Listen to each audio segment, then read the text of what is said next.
Assalamu alaikum warahmatullahi wabarakatuh. Hi guys. So it's around 11:20 something on Tuesday. Today is 22nd of August, and I am not supposed to be here right now. I'm supposed to be at home. But anyways, do I look like a zombie? Yes. Do I look like a hungry zombie? Yes, I do. But anyways, I want to tell you guys something. It's just I just came to the end of my shift. My shift was supposed to end at 10 p.m. today, but then I ended up staying like a bit late, not voluntarily, but like involuntarily. Anyways, regardless, that's not the point of this video.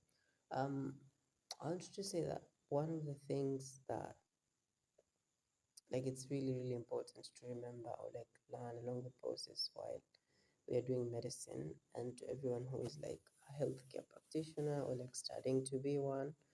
Um, and I know most of you are like studying or like want to study to be one, so like it's really important that you know this. One, medicine is not, and I repeat, it's not for the weak. Mm-mm. It's not. It's not for the weak. That's I think we should just get it out there, and like weak in the sense of like I would say more emotionally and psychologically more than physically, because physically you can adapt to it, and the physical suffering, I've seen like a little bit, a group of people adapt to it, and like I know a few people who like at the end of their shifts are not as physically tired, but then emotionally and psychologically you need to be like really strong up there.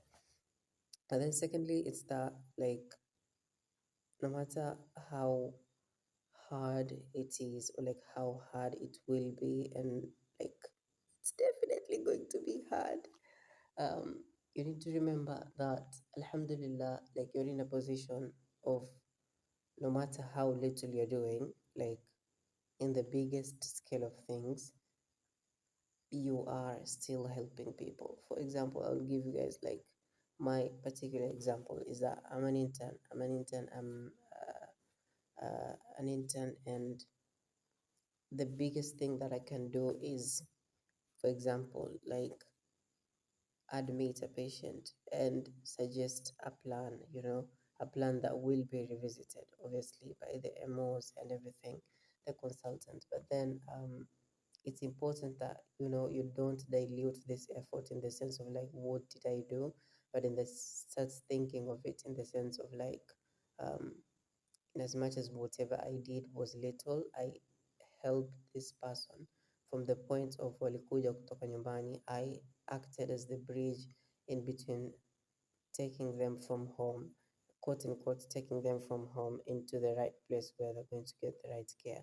And that is the wards. It could be something as simple as that, but don't dilute it, because I really think it's important that at the end of the day, you have at least something that I did something for someone today, even if it's just drawing blood, even if it's just, changing dressings or anything, it facilitated some sort of improvement, and that in itself is enough, and it's like an honor to even work in that circumstance and help people in that particular situation. So that's one.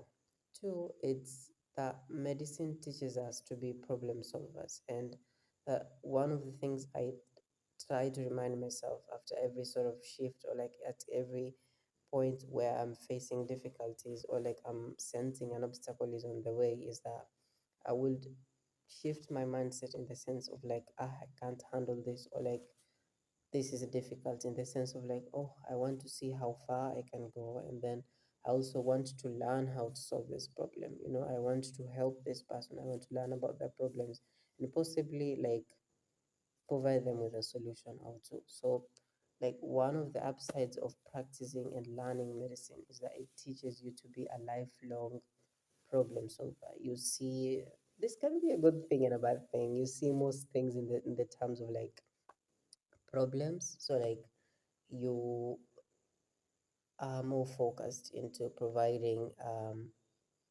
solutions and care, solutions in the form of care in this sense, if it makes sense. I know for most clinicians, doctors, nurses, pharmacists, and everyone in the healthcare field would understand this, but for someone who isn't, or like for someone who is yet to join, pay close attention and read in between the lines.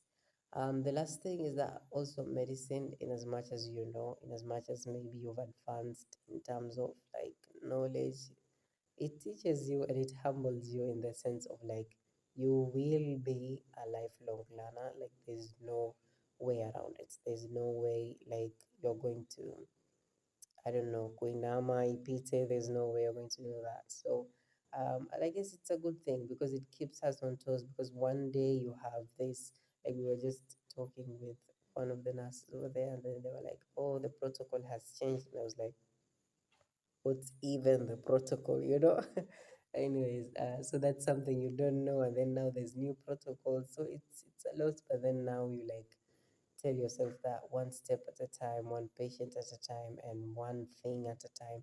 So you don't know this thing, you learn about it. Next time you meet that thing, you know something about it, you know, and then that's where you just in a constant loop of, you know, learning and improvement. And I guess this is a concept that we can apply in our lives, like be welcoming to challenges and try to learn and use that knowledge. Like Ali Abdal says, learning without action is just entertainment. So, Passalam, I need to go home. It's 11, oh, 11:26. Bye, guys. Don't come at me on how I'm holding this mask right now. Go and sleep.